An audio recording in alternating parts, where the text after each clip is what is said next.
السلام عليكم، ازيكم؟ عاملين ايه؟ يا رب تكونوا بخير دايما يا رب. النهارده بقى هنعمل مع بعض مكرونه الفريدو تشيكن او تشيكن فريدو زي ما في ناس بتسميها كده وبتسميها كده. هنعملها زي بتاعه المطاعم واحلى واجمل كمان. طبعا شايفين الشكل جميل ازاي؟ الشكل خطير جدا، جباره. شايفين الجبنه بتمط ازاي؟ هنعملها بقى مع بعض كده ونسمي الله. وطبعا الاكله ديت احنا بنجيبها من المطاعم بتبقى غاليه جدا، فهنعملها في البيت بطريقه سهله جدا وتعمليها لاولادك هيفرحوا بيها قوي. انا معايا كده كيلو من صدور البانيه، انا مقطعاها مكعبات صغيره. ومعايا مشروم، المشروم ده معلب، لو انتي ممكن حابه تجيبي مشروم اللي هو الفريش فبيكون احسن يعني. معايا كيلو مكرونه اقلام، ومعايا زيتون. ومعايا هنا سمنة على زبدة اللي عاملاها عشان هعمل بيها اللي هي الصوص البشاميل. ومعايا دقيق، ومعايا توم مفروم. اهو ده المشروم انا ملقتش فريش فجبته معلب، يعني المتاح عندك استخدميه. وادي التوم، ومعايا الدقيق عشان نعمل الصوص بتاع البشاميل.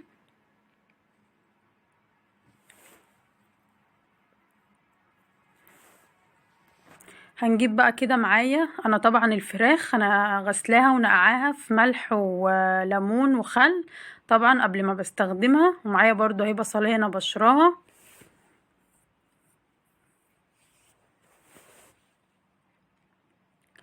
كده طبعا انا حطيت الميه بتاعت المكرونه تتسلق عشان انجز يعني وكده.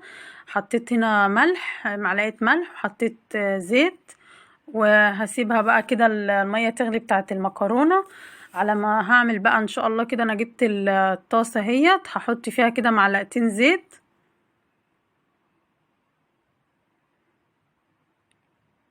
وهدي كده تشويحه بسيطه للمشروم.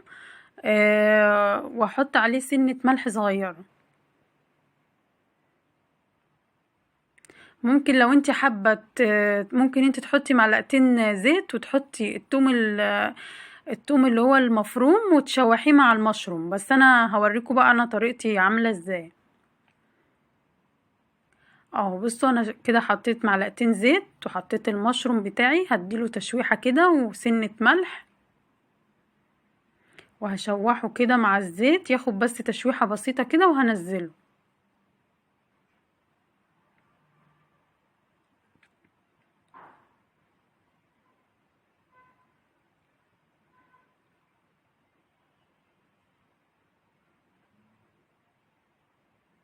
هنزل بقى كده المشروم.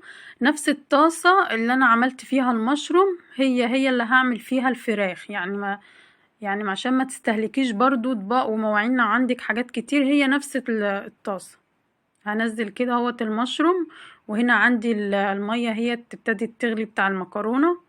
هحط بقى المكرونة بتاعتي تغلي. المكرونة طبعا احنا مش هنسيبها تستوي جامد، يعني انا عايزاها ايه 3/4 كده، يعني 3/4 سوا، متبقاش ليها مستوية جامد يعني.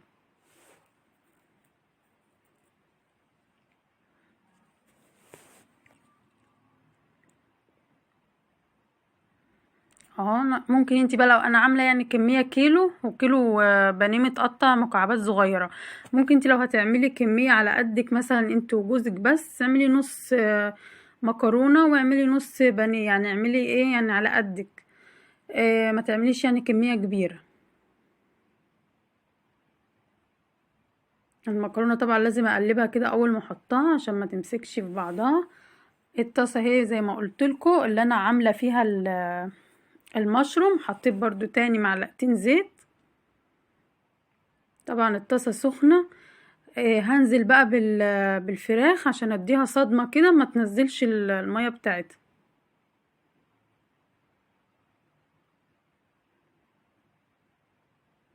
طبعا انا هحط بقى التوم المهروس بتاعي مفروم. ياخد كده تشويحة مع الفراخ الاول.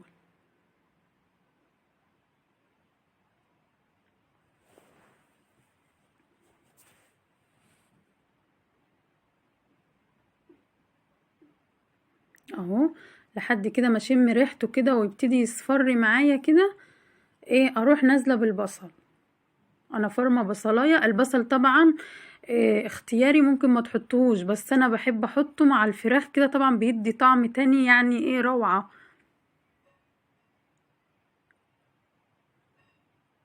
مش عايزه اقول لكم بقى الريحه كانت تحفه.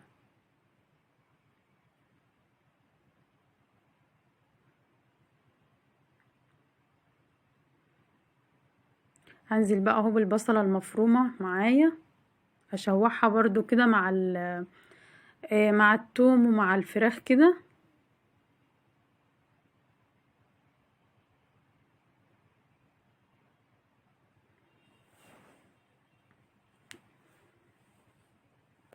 الاكله دي جميله جدا، احنا بنجيبها من المطاعم، فانتي لما تعمليها في البيت انضف واجمل من بره.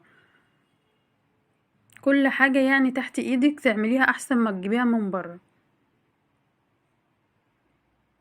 وانا ولادي كمان بيحبوا الاكله دي جدا، لما بيشتروها من بره فبعملها لهم في البيت، فبتبقى انضف طبعا. فانا ايه، هحط بقى بقيه الفراخ اهو، هنزل بيها.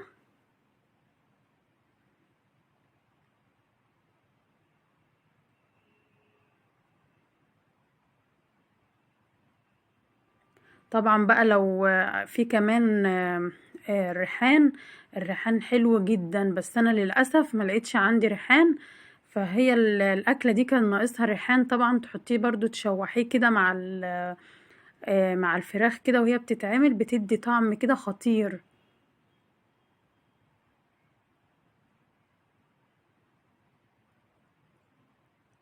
كده هقلب بقى كده الفراخ لحد ما تبتدي بقى ايه، اللون بتاعها كده يتغير.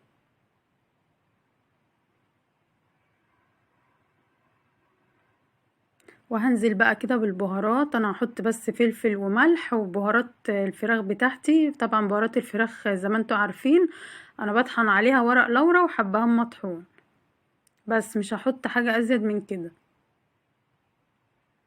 وطبعا انا كنت ببص على المكرونة لسه ما استوتش، اهو بصوا ملح وفلفل وبهارات الفراخ بتاعتي.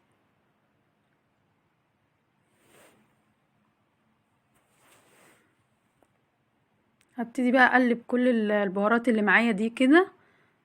الريحة كانت، بصوا والله الريحة مع البصل مع الثوم مع البهارات كانت جميلة جدا.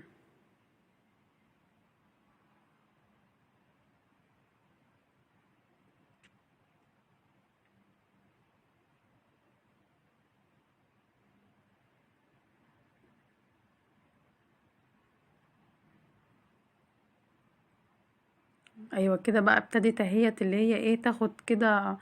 بصوا بقول لكم حلوة قوي والملح بتاعها دقته مظبوط جدا.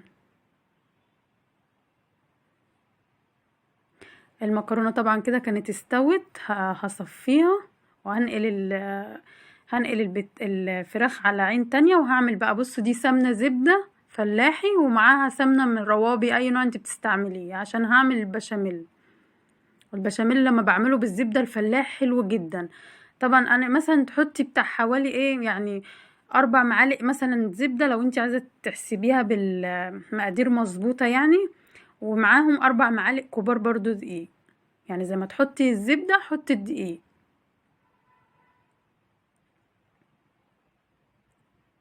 انا كده نقلت الفراخ بتاعتي اهيت على عين تانية عشان هعمل البشاميل.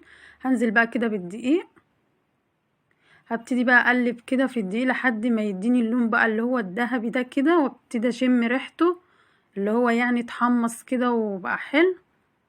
وبعد كده بقى انا بحط ايه، بحط مكعبين مرق الدجاج، بيخلوا طعم البشاميل جميل جدا.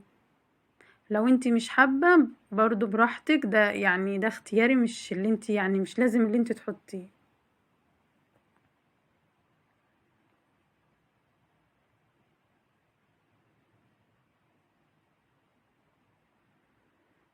اهو حطيت كده مكعبين.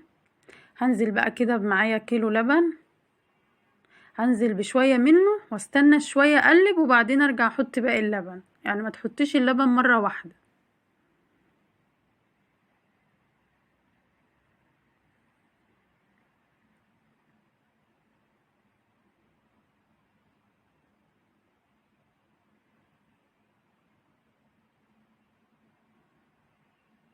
لازم تقلبي جامد كده عشان البشاميل ما يكلكعش معاكي.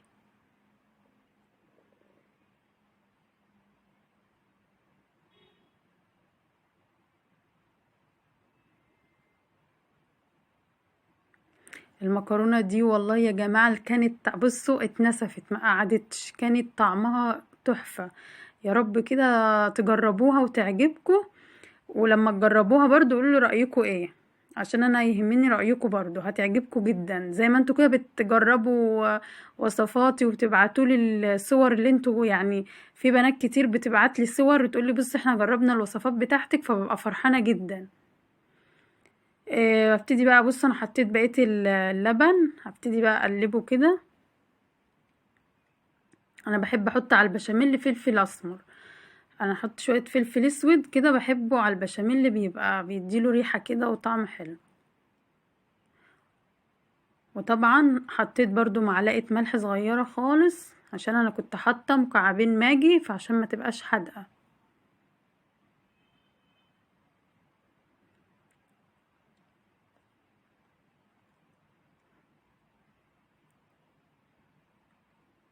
هتنيني بقى اقلب كده لما البشاميل كده يبتدي يتقل بقى، هو بيبقى كريمي كده معايا.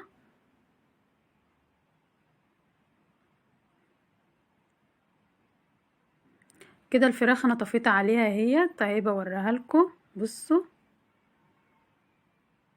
كانت ريحتها حلوة قوي. هبتدي بقى كده اجهز بقى حاجتي اهي، جهزتها المكرونة طبعا اهي اتصفيتها، وده المشروم اهوت بعد ما شوحته هفضيه كده على المكرونة، وهنزل بالزيتون. طبعا البشاميل هنا سخن معايا، انا فضيته هنا.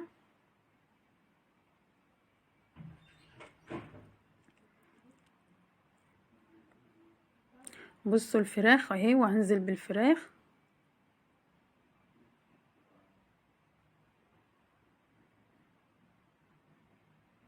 طبعا الجبنة الموتزاريلا اهم حاجة يكون نوعها نضيف، انا بستخدم يا جماعة جبنة الحمد دي بصوا تحفة، وبستخدم جبنة دومتي. بس انا ما لقيتش النوعين دول للاسف، المره دي وانا بعمل الوصفه بتاعتي ما لقيتش الا باندا هي اللي انا بعمل بيها معاكم الوصفه، فكنت اول مره اجربها معاكم في الفيديو ده. هي طلعت حلوه يعني، والمطه بتاعتها طبعا انتوا شفتوها في اول الفيديو. حلوه، بس الاحلى الحمد ودومتي جميله جدا يعني، ديت عن تجربه. اما تيجي استخدموا الموتزاريلا الحمد وموتزاريلا دومتي احلى بكتير من باندا. هي باندا برضو حلوة، لا بس دومتي احلى.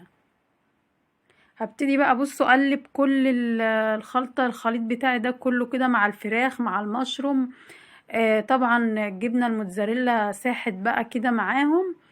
انا حطيت نص كمية الجبنة الموتزاريلا مع البشاميل، عشان البشاميل طبعا سخن، فكده كانت الريحة بصوا حاجة كده جميلة جدا. بصوا بقى القوالب ديت يعني الطبق يعني من ده بتجيبيه مثلا عند اللي هو الراجل بتاع مستلزمات التغليف، الراجل اللي هو بيبيع مناديل واكياس بلاستيك وكده، بتلاقيها موجودة عنده، فهي متاحة يعني، وسعرها مش غالي، هي رخيصة جدا يعني.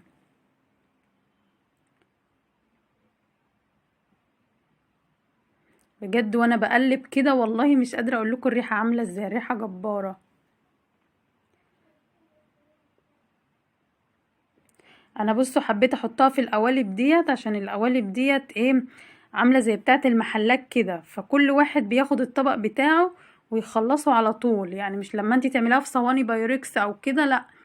إيه، فبتبقى الكميه كبيره وتفيد، انما الطبق كده بتعمليه يعني بتحطيه كده في القالب ده، فكل واحد بيخلص طبقه. هبتدي بقى كده احط، وارجع اروح ارش على الوش جبنه موتزاريلا.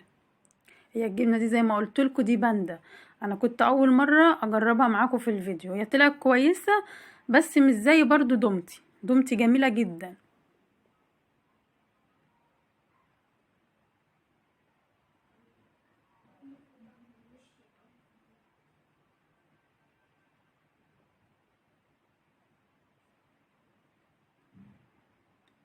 فضي بقى في القوالب دي كلها. هي الكمية دي بقى هما دول، انا دول 6، 4 مدورين، 4 مدورين و2 مربعين. هما الكمية ديت خدوا ال6 اطباق.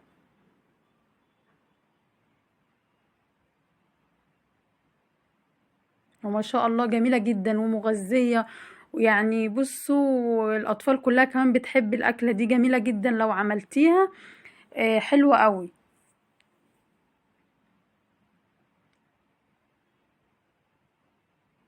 هبتدي بقى ارش برضو الجبنة الموتزاريلا. طبعا انا هدخلها الفرن بقى، تاخد الوش بتاعها. انا مش هسويها علشان البشاميل طبعا انا مش حاطه فيه ولا بيض، يعني ما فيهوش بيض اللي هي مثلا هحطها تستوي، لا، هي البشاميل طبعا من غير بيض، انا بحب اعمله من غير بيض. فهي يا دوب بس هتاخد الوش كده، اللون بتاع الجبنة من على الوش.